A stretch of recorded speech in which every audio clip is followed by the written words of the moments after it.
Yeah, great. Is it okay? Yeah. So, as commented by you, this is a presentation, only an introduction to this software and why it can be used to assess the marine environmental status under an ecosystem-based approach. And as you commented, in the future, if you are interested in using this, I can or we can arrange a seminar, a longer seminar to look into detail in the different things of this software. So I'm happy today to include these contents as commented by you. Some introduction, why it's necessary, who can use this method, an overview of the software, and then some applications of need. For the assessment of marine waters, we use this framework, the deep side framework, in which you have driving forces which usually are socioeconomic, that need, for example, we need food or we need energy coming from the ocean. And for doing this, or for obtaining this food or this energy, we have different activities. For instance, fishing or gas and oil platforms, etc. And these activities can produce some pressures in the ocean. For example, some pressures could be fishing to obtain food, or trawling in the bottom, or whatever is, or drilling to obtain the petrol or the oil. So these can be pressures, and these pressures can change the state of the ocean. For example, in the case of the petrol or the oil drilling, you can have some contaminants at the sea, or increase turbidity when you trawl, etc. And this change in the state can result in some impacts in the ecosystem components. For example, mortality of fish, or increase of tolerant or opportunistic species in the case of the macroinvertebrates, etc. So there are different impacts, and we need to assess these impacts and this change of states. And for doing this, we need different tools. And then if we have impacts, we need to respond to this with, for example, regulating fishing or whatever is, in order to have some responses to reduce these pressures. And of course, we need to monitor to obtain information from the sea in order to assess the status and take these decisions, these management decisions. In the case of Europe, we use the Marine Strategy Framework Directive at Sea, which is composed by 11 qualitative descriptors. Some of the descriptors, like this, are related with the state of the ocean, like biodiversity, introduction of invasive or alien species, food web changes, or changes in the seafloor integrity. But then we have also few or some indicators or some descriptors which are related with pressures, like fishing, eutrophication, change in the hydrography, introduction of pollutants into the waters, sediments of biomonitors, or accumulation of pollutants in seafood. But also we have included now in the Marine Strategy Framework Directive some other pressures, like litter or energy, introduction of energy or noise into the system. To complicate this, we have also different biodiversity components, from microbes to cetaceans or mammals. So all of them, or many of them, can be or should be monitored to assess the status of marine waters. And for doing this, we need indicators from all of these descriptors. So we need many indicators, and the problem for doing this is that then you need to integrate all this information to assess the status in a single value. And this should be done using the ecosystem-based approach. The ecosystem-based approach, I like this definition, is the integrated management of human activities. For doing this, we need the best available scientific knowledge, about the ecosystems and also about the dynamics of the marine ecosystems in order to identify which are the problems there that can be critical for the health of the marine ecosystems. But we need to take into account that we need to make a sustainable use of the ecosystem goods and services and maintaining the ecosystem integrity. So for doing this, we need to understand what is the good environmental status. It is not a single question because if we assess the status and we find that it is not in good status, we need to take measures, and these measures, management measures, have a cost. And this is important for managers and policymakers. And then for doing that, we for integrating information coming from different platforms, from different monitoring networks, from different ecosystem components like this, in a single value, in a single assessment, there are many different ways to integrate this information, as we published this in 2014. But finally, the integrative assessment of marine systems under the ecosystem approach has only very few methodologies available currently. And one of them is the NEAT software we developed in a European project, which was called the boats between 2012 and 2016. And what is this software? What is NEAT and why is necessary? We developed this software to perform environmental assessments. So any kind of environmental assessment. We target the Marine Strategy Framework Directive, but it's not only applicable for this Marine Strategy Framework Directive. It can be applicable to any framework and to any geography. So it's not only for Europe, but can be applicable at any place in the world. Of course, as I commented before, it is based on indicators.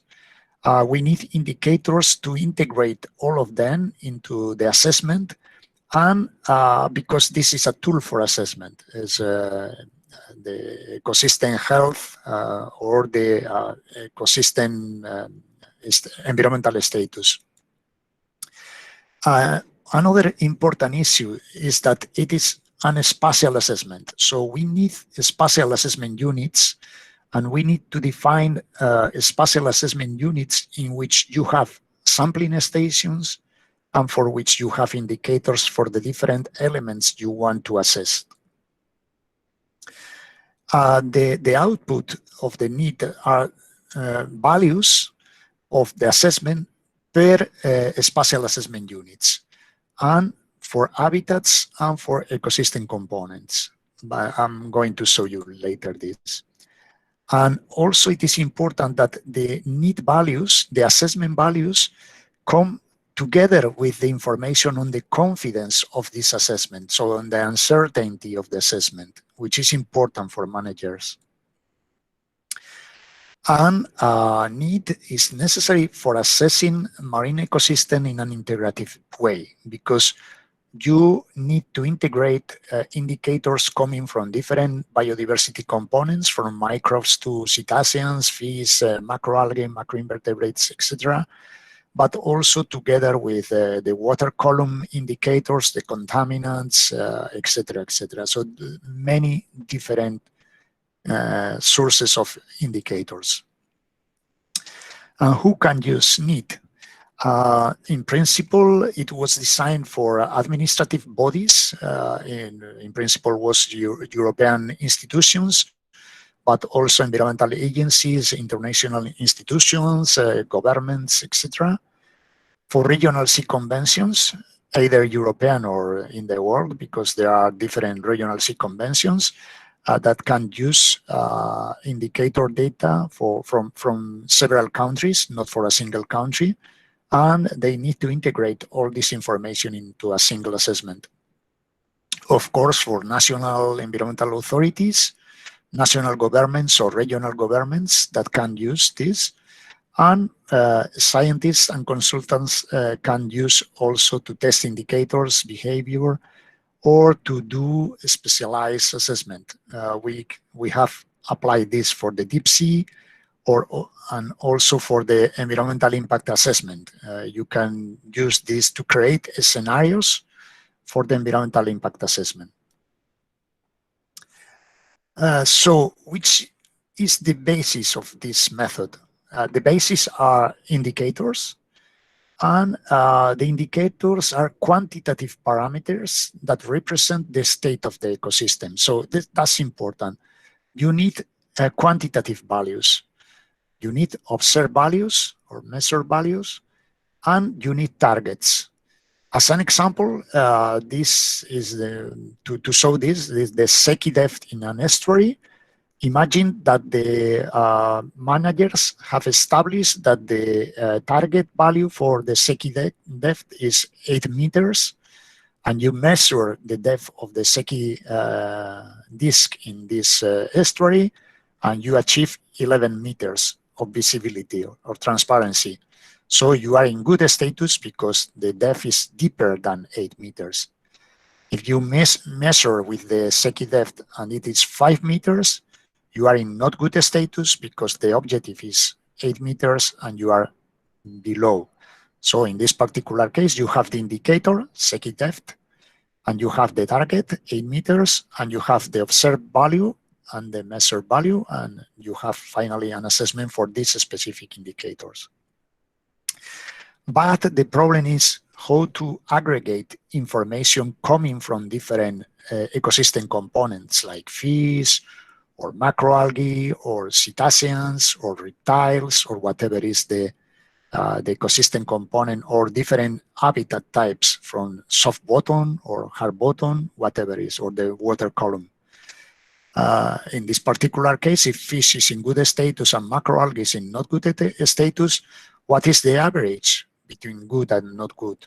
How to do this assessment, aggregating everything? For doing that, we need to normalize indicators. And for normalize this, we use the ecological quality ratio, which is a ratio between the observed value, in this particular case, 11 meters, compared with the threshold. The threshold is 8 meters. So you divide this, and this is in good status because it's higher than 1, and this is in not good status because it's lower than 1. But you need to normalize indicators because depending on the type of indicator, the response could be different. For example, in this particular case, the indicator is improved biodiversity, which is the number of species.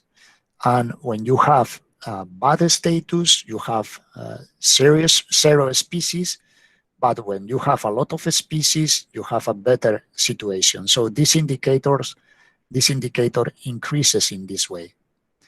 But you can get other indicators in which the response could be the opposite. In this particular case, is decreasing improved biodiversity with fish mortality. So you have a high value for the EQR, but in a bad status, you have a lower value. So it's just the opposite on the other. And you can get also more complex indicators like this, in which the indicator can have this performance. This value is in bad status. It increases until an optimum range, but then decrease. And in this particular case, you have 2 thresholds for the moderate good, one here and one here. And then you need to have for each of the indicators a range of this indicator, minimum and maximum values, and the target value, the boundary between good and not good status. And of course, you can get other values. In the case of the European legislation, we have the high good, good moderate, moderate poor, and poor bad. But you need to have at least this value, the extreme value, the lowest, the extreme value, the best or the highest, the target value, and then the observed value and the standard error value for the indicator. And then we need to normalize this in a value between 0 and 1 and a single target value. Imagine you have this indicator, indicator 1, it ranges between 25 and 875, and the good moderate value is 750. We normalize this, converting 25 into 0 and 875 into 1, and this 750 into 0.6. And then you have a second indicator, which is the opposite. The worst value is 186 and the best is 0.1, and the good moderate threshold is 5.5. And again, this is transformed into a value between 0. It should be 0 and this should be 1. And again, this is 0.6. And we transform, or the software transforms all the indicators into this scale in order to then aggregate all of the indicators at different levels. Otherwise, it could not be possible to do this. So you have a list of indicators like this, with the indicator type, the habitat associated, the spatial assessment units, the lowest value, the highest value, the threshold value, the observed value, the standard error value for different indicators, and what to do now. It is a simple average or what to do now. So in NEAT, what is doing now is to create spatial assessment units, the SAUs, and with these weighting principles. Imagine that you have an area in which you want to do the assessment, and this area is divided into two parts, the northern part and the western part, with 50% of the weight for each of them. And you have a single indicator here and a single indicator here. So each indicator is going to have 50% of the weighting in the final assessment. But of course, you can get one indicator here and three indicators here, and then each indicator represents a third of the 50%. And you can complicate even more this. You can get different levels of hierarchical levels for the regional C, and you can get indicators associated to each of these parts, or several indicators here, or a single indicator here.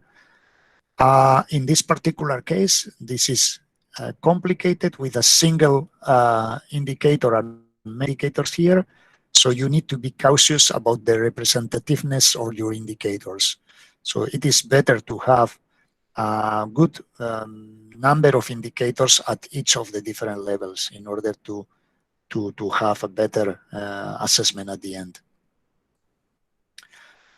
So finally, you need to define this kind of nested hierarchies of the spatial assessment units.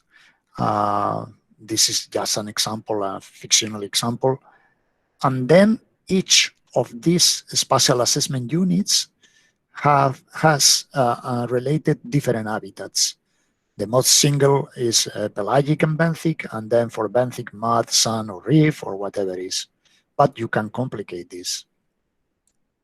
And then for each spatial assessment unit and each habitat, you can get associated an ecosystem component, which can be benthic invertebrates, or birds, or cephalopods, or fish, or macroalgae, or whatever it is. You can choose whatever, and for each of them, you can get 1 or 2 or 3 or whatever number of indicators you want. And finally, all indicators are assigned to a combination of spatial assessment unit, habitat, ecosystem component, and indicators.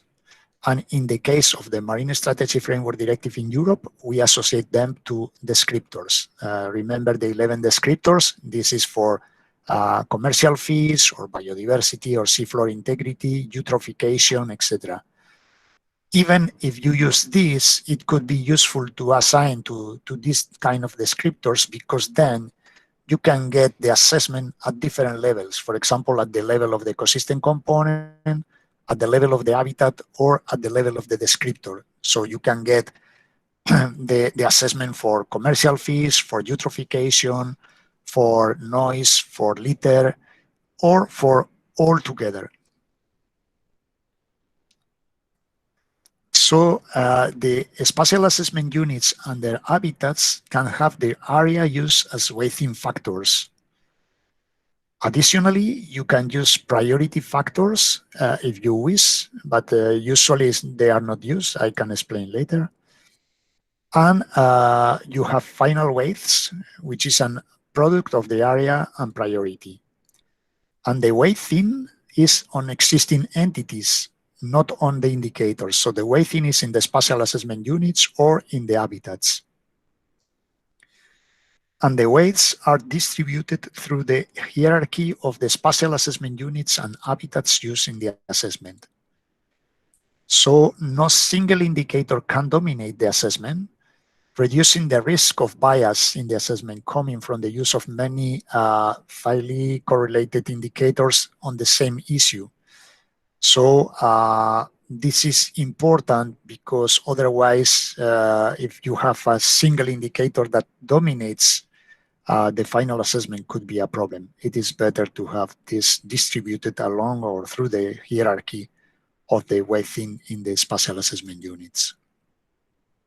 So the final need value is calculated as a weighting mean of all the indicator values assigned to a certain spatial assessment unit and habitat, or a combination of the spatial assessment unit or habitat, and also can be visualized at the spatial assessment unit and habitat, or at the spatial assessment unit and ecosystem component. And it is the need values are expressed in a value between 0, which is the worst situation, and 1, which is the best situation, into 5 distant quality status classes, which is bad, poor, moderate, good, and high. Good and high are good, so they are you don't need or you don't require to take management measures, and any value below 0.6 is not in good status and need to take measures to improve the quality of the system.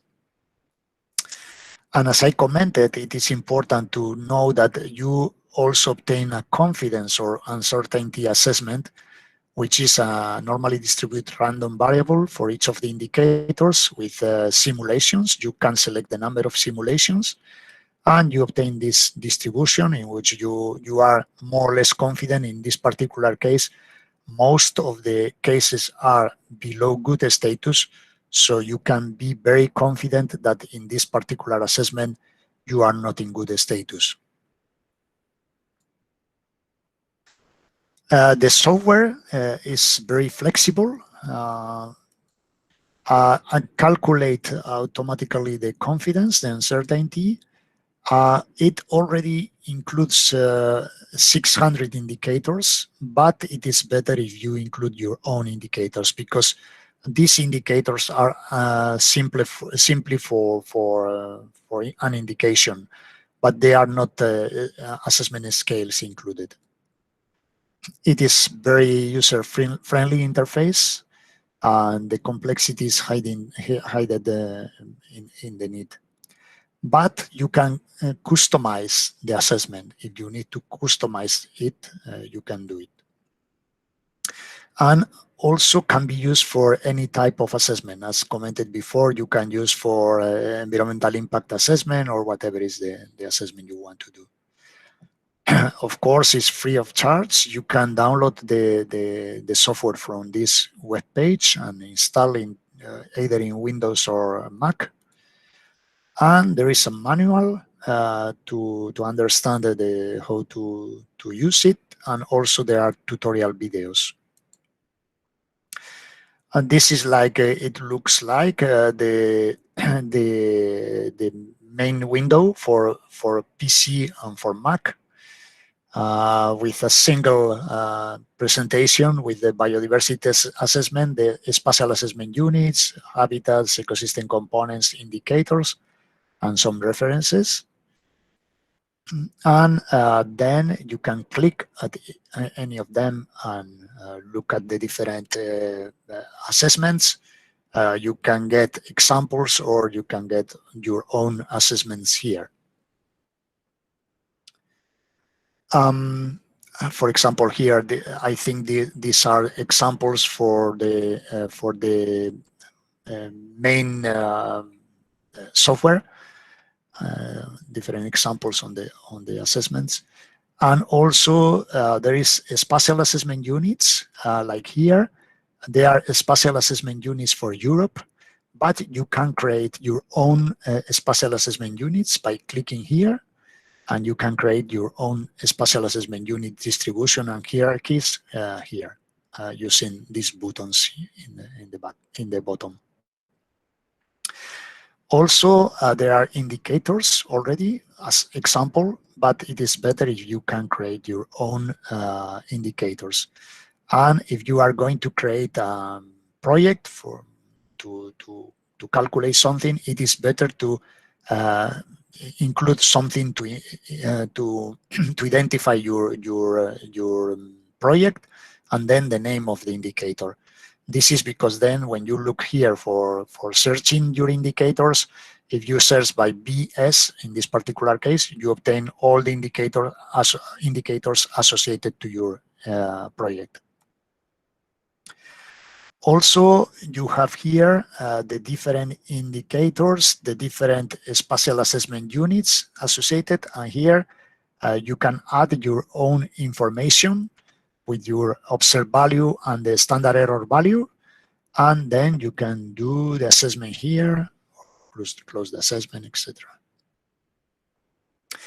And here, when you do the assessment, you can customize the options. For example, you can weight by the spatial assessment unit size or not weighting, using priority factors, or weight by the habitat area, if you know the area of the habitat, or not weighting by the area, customize the habitat priority factors, change the options, or filter by the different Marine Strategy Framework Directive descriptors, biodiversity, alien species, etc., or doing everything together. And then this is the result you obtain, the window in which you obtain the results. In this particular case is for the ecosystem components, but you can change here for obtaining the habitats. And you have for the different spatial assessment units, the area of the spatial assessment unit, the weight, the value for the need, the status class, the confidence value. And then here in the right, you can move here and you can obtain for each of the ecosystem component, the water column, the sediment, the phytoplankton, the macroalgae, the macroinvertebrates, etc. And you can export your results. You can back to modify something and to calculate again. You can do a lot of different assessments.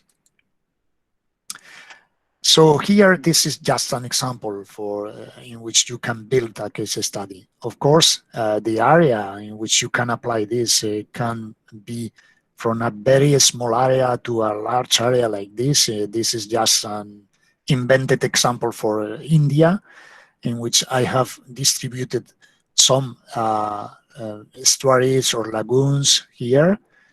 Then I have made one until in the continental shelf, but dividing into different areas, and then one to the exclusive economic zone here, and then dividing into areas. So you can do something like this, the whole Sea of India, the continental shelf with different spatial assessment units. This could can be CS1, CS2, CS3, CS4, CS5, etc. And the same for the exclusive economic zone. And then for this or for that, you can do lagoons or estuaries, and lagoon 1, lagoon 2, lagoon 3, etc., estuary 1, estuary 3, 2, etc. And then even you can do smaller into the lagoon, smaller areas, whatever you want. But remember that then you need to have stations, sampling stations associated to the spatial assessment units and indicators associated to them. And you can get an indicator as associated to the lagoon 1, but not to lagoon 2.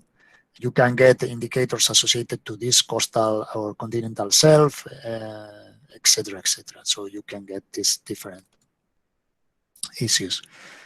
Then you need to define the habitats, and you can do like this, sedimentary and rocky, or you can do then for sedimentary sands or muds, etc. My recommendation is not to complicate too much this. And then you can define the ecosystem components. The NEET has different proposals like this, but you can create your own ecosystem components. This is just an example in which for this ecosystem component water column, you have different indicators associated. For phytoplankton, different indicators associated. For zooplankton, different indicators associated, etc. This is just an example on the Basque Coast in which I worked. This is the descriptor for the MSFD, the indicator, the number of spatial assessment units for which we have this indicator, and the number of samples for which we have this indicator. You can have spatial samples, or you can have temporal samples like this. For example, you have one catch biomass ratio each year, but for 5 years.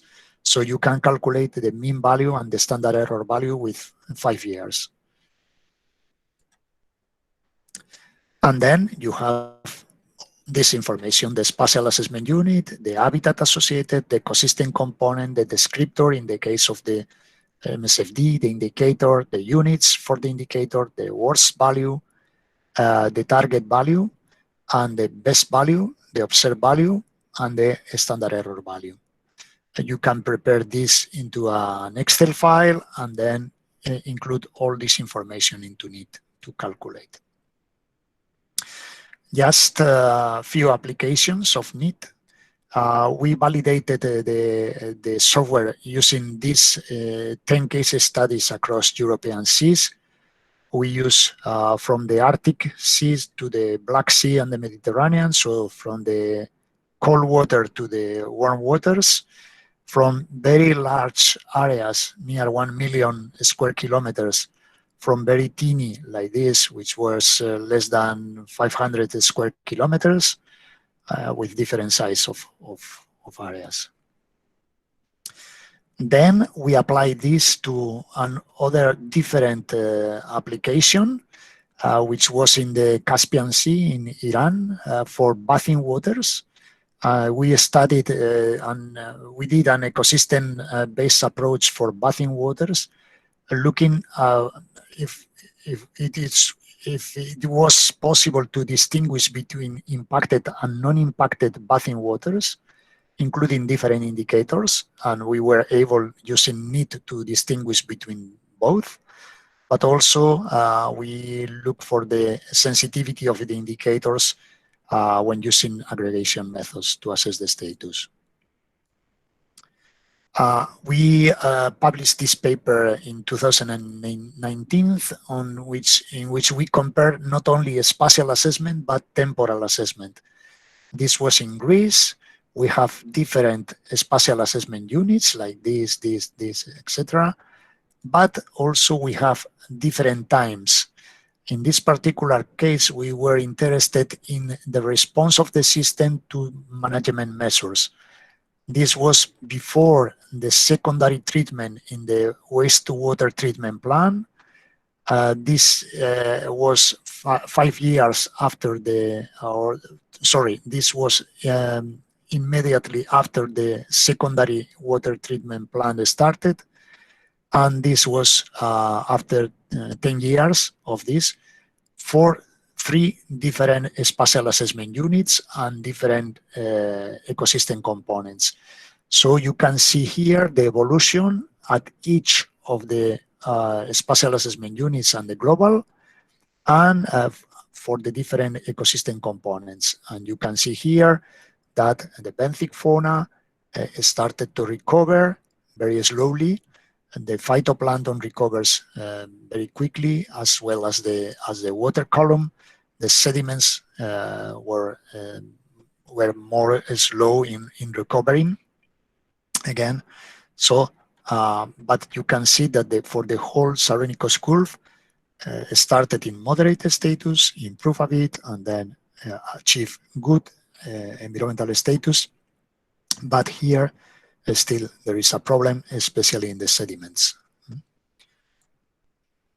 Then we apply this at a large scale for the whole Europe, for the whole European seas, using a few indicators and 3 descriptors, which was chlorophyll, contaminants, and fishing, covering the whole Europe.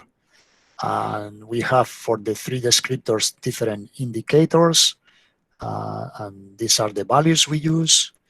And we can obtain which is the status for each of the subregional seas in Europe, but also integrating everything at the level of Europe, like this, for different ecosystem components, for different descriptors, weighting and not weighting, and you can compare the different results when weighting or not weighting, and you can compare what happens at a smaller scale, like Cyprus here, or a larger scale, like Ionian Sea or the Mediterranean Sea, or integrating at the whole Europe.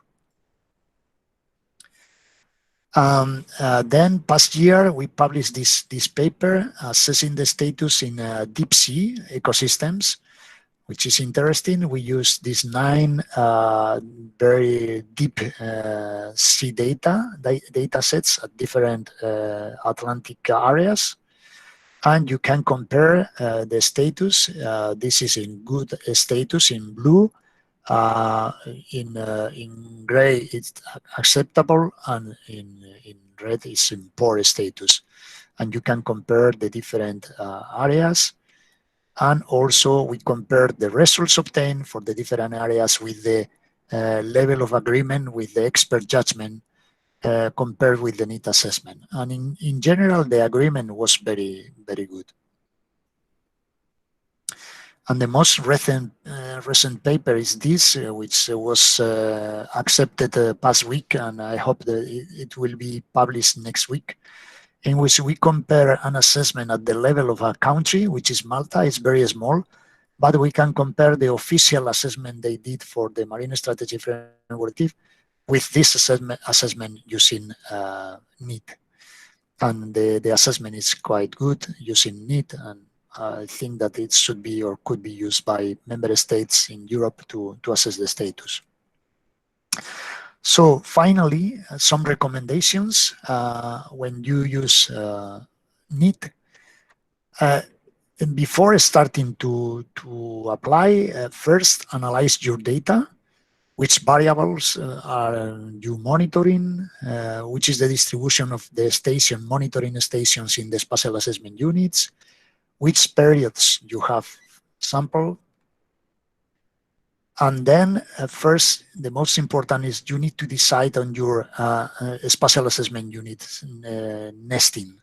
So you need to define the area of the spatial assessment units and then how to nest them.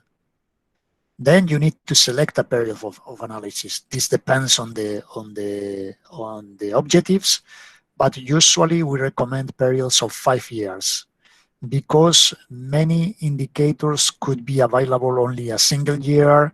For instance, I don't know, mortality of fish, commercial fish. Usually you can get one every 3 years, for example. So if you take a period of 5 years, you can use mortality of fish from one of the years, but then for nitrates, you can get the information from every month. I don't know, whatever is that. Then you need to select a number of variables from which you can derive indicators. Try to cover several ecosystem components. We are doing with need an ecosystem-based approach assessment, so you need different ecosystem components. This is not developed for using a single. For example, if you are going to assess the status of macroinvertebrates, you can use AMBI or MAMBI, but not NEAT, because for that you have those indices. But if you are using NEAT to assess the status integrating fish, macroinvertebrates, etc., for macroinvertebrates, you can include as indicator MAMBI. For fish, you can include mortality of fish, etc., and then integrate all of this information together with contaminants, nutrients, oxygen, etc., into an ecosystem-based approach.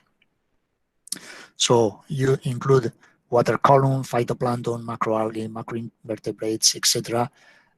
If they can be common to several spatial assessment units, it is better. Try to select a number of common indicators. 20, 40 could be okay, but of course you can include even more. I think that we have used until 500 indicators in one of the assessment. You need to set targets, the good, not good value. And for doing this, if you have not already these targets, you can use gradients of pressure or from the literature, etc., independent from your data, because otherwise you have a circular argument. And targets can differ for the same indicators depending on the spatial assessment units. Coming back to the Indian example, if the indicator is ammonium, the target for ammonium in a estuary and the target for ammonium in the open waters are very different. So you can use these different targets for the same indicator. And then set a range of variation for the indicators. So you need to get the worst value and the best value. And if you have a long time series of data, for example, more than 10 years, you can use from this monitoring network the lowest and the highest values as a range, or otherwise you can use from the literature. For example, if you want to say what is the range for mercury, the best should be 0 and the worst should be, I don't know, 5,000, which is in the literature the highest value. Okay, you can use those.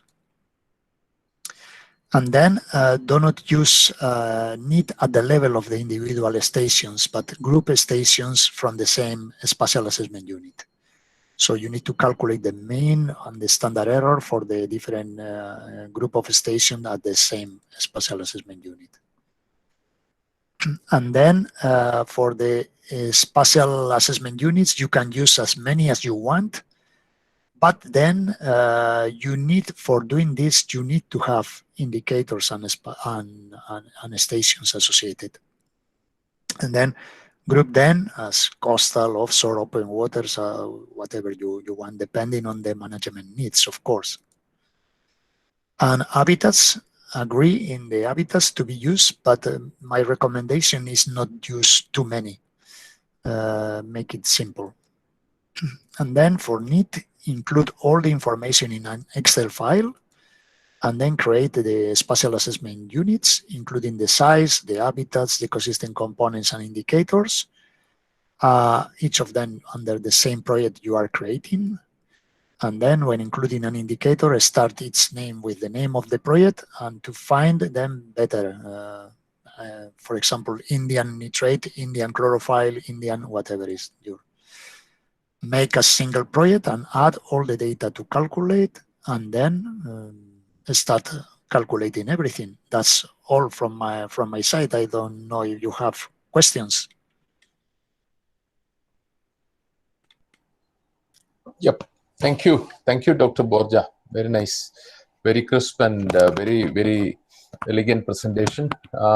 It's very much explanatory. Most of your the presentation on the NEET was very explanatory, and it was very clear. I think we can have some doubts or suggestions from the participants. We will. Why not?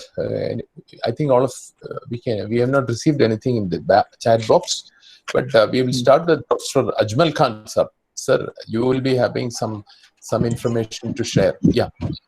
Yes. Yes, sir. Definitely, sir. Yes, sir. Yes, sir. It is quite mind-boggling. The presentation was so nice. And when you mentioned we can have as many as 500 indicators, then we started to what level we have to go up and do the analysis. Really, sir, it is quite amazing. Probably the teamwork, it will be triumphing. And that is what, whenever you deliver, wherever you deliver, always we hear you with gluing to the seats and all. Definitely from Ambi we have moved, having an integrated value for a habitat, it is wonderful, for an ecosystem, wonderful. So when we are so much excited, words are trickling down. So it is quite amazing, sir, to hear you after Kochi. Thanks to Dr. Professor Vijay. Today we could hear you thanks to again to Dr. Professor Vijay. Thank you, thank you.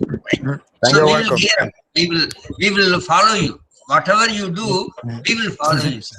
In the interest of our habitats, environment. Thank you. Thank you very much. Anyway, I know that many doubts will come when you start to use the yes. So the best is you can play with the NEET and you can back me to doubts. But of course, if you agree, and in I don't know 2 or 3 or 4 months, we can arrange a longer course of 2 or 3 hours. If you have already some data to play with them, I can explain in a more detailed way the use of NEET, and you can start to calculate something.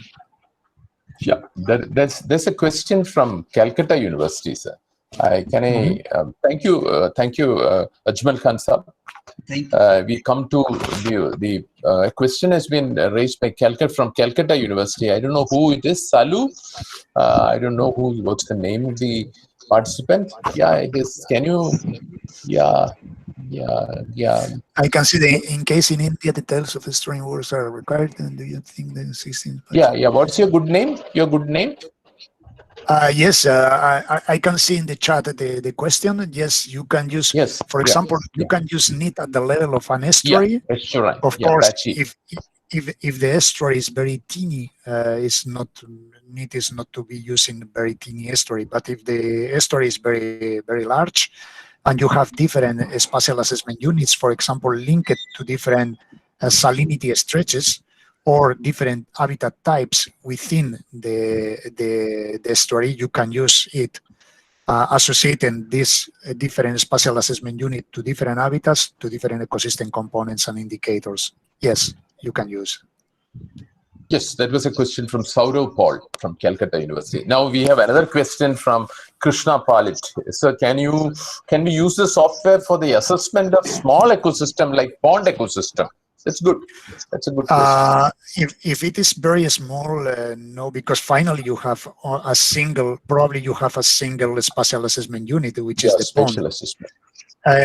The only thing is maybe if you have different habitat types in the pond, maybe you can calculate this for the different. You can use it to calculate or to integrate different indicators from different habitats within the pond.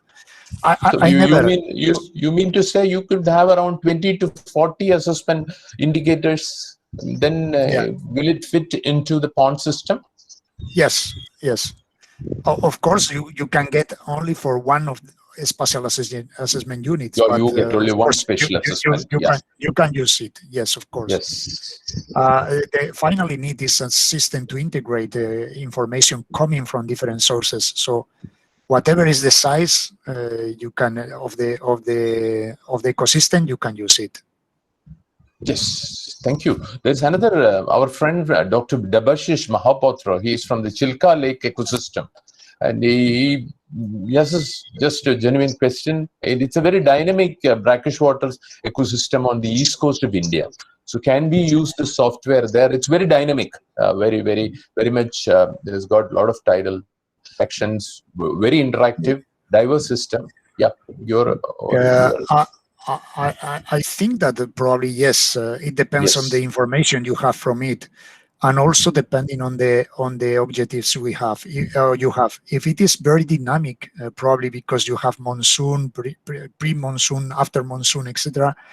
If you have a lot of information for each period, you can calculate need at different periods and then compare what happens when you integrate, I don't know, 20 indicators before or pre-monsoon and during the monsoon and after the monsoon, and look at what is the need saying on these changes.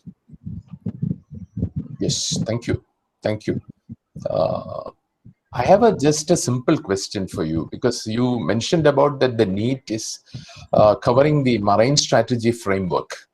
So under the marine strategy framework, how far it is advantageous for using, you have the AMBI, you have the MMB, and now you have the NEAT, which is more advanced, or possibly covering larger spatial units or spatial variables you can use, assessment tools. And how far, suppose a manager or an institution would like to see that there is a marine outfall and which needs to provide a management solution. And we are using, of course, we have analyzed AMBI and MMB. I mean, rather than using this, it is more advantageous. When I go through the NEAT software, I think it covers a larger scope, and I think it will be. Should your opinion on that? Yes. In the case of AMBI and MMB, we use it to assess the status of benthic communities. Yes. And for example, in the Water Framework Directive, we need to assess the status for different biological elements, phytoplankton, macroalgae, macroinvertebrates. And we use this to assess the status of macroinvertebrates. Other indices are used for phytoplankton, etc. And then the Water Framework Directive says, okay, you have now the status for macroinvertebrates, for macroalgae, which is the worst of them, and this is the final evaluation. For the Marine Strategy Framework Directive, we use different indices, including MMB for macroinvertebrates, which is one of the ecosystem components, but we need to assess the status also for fish, for cetaceans, for birds, for the water column, for phytoplankton, for contaminants, etc. And we need to integrate everything. So in this integration, we use MMB for macroinvertebrates, but we use the environmental quality status values for the different contaminants, or we use other indices for other ecosystem components, and all together are integrated in need to assess the status in an ecosystem-based approach. Nice, thank you. Very informative, excellent. Sir, I am taking the opportunity to thank Dr. Jaidas also. Yes. Thanks to Dr. Jaidas, I heard from the colleague of Professor Ángel Borja. Today we could hear him, thanks to you. So I thank all of you. Thank you. I'm always happy to collaborate with friends across the globe. So that's my pleasure. Dr. Jaidas, he would like to say any few words. Dr. Jaidas is also online, I think so. Yes, he would like to spell out his. There is a question there. Can we use physical-chemical parameters like nitrate? Yes, of course. Yes. We use one of the descriptors within the Marine Strategy Framework Directive is the eutrophication, and for eutrophication we use nutrients nitrate, phosphate, ammonium. We use also oxygen content. We use transparency, Secchi disk. We use also turbidity, and we use suspended solids. So, and all of these indicators are integrated in NEAT for calculating eutrophication, and together with other indicators to calculate the status for biodiversity, etc., and finally integrated together with macroalgae, macroinvertebrates, etc. Yes. Yeah. Of course. Thank you. I think we had a few queries. Nice. It was nice. Any more? Any suggestions? Any questions? Any doubts? I think as Dr. Borja has mentioned, I think once you start using the software, you will have several questions, especially on the analytical. Yeah, no problem. No Sir, problem. You can contact me. Yeah, Ajmal Khan sir, what is your? Shall we wind up? Shall we close the session? Yes, sir. We had a great day. We had a great day with Professor Borja. Thanks to you and thanks to. Thank you, sir. Thank you. It has all happened because of you. Thank you. If you wish, if you wish, I can send you the presentation and you can distribute it to the please. people. We will share it to the participants also. Definitely. It is already in my ResearchGate profile, but I will send you the presentation and you can share with everyone. Thank you. I will send the recordings also. All who require it, I will follow the meet recording also to all of you who are interested. Thank you so much. It was very inspiring, and really you set the mark because it is managing your ecosystem. That is more important. You're developing from MB, MMB, and now NEAT is really a dynamic tool. Yeah, it's integrative. It is going to be really a harbinger for the marine strategy framework. I think India as a country, that we should also adopt. Our Ministry of Earth Sciences and other institutions should set this as a marine strategy framework under our marine monitoring system. And as this is very, very important, and niche and softwares and indicator-based softwares like this should get a place in the evaluation tools for our country also, definitely. And you play a great role, great human. I think a human being. That's more linking, sir, linking our research to the mankind and for livelihood. Thank you so much, and it was. Thank you, sir. Thank you, sir. Thank you for your interest. Thank you. Great. Take care. Bye, sir. Bye. Thank you. Thank you, sir. Thank you.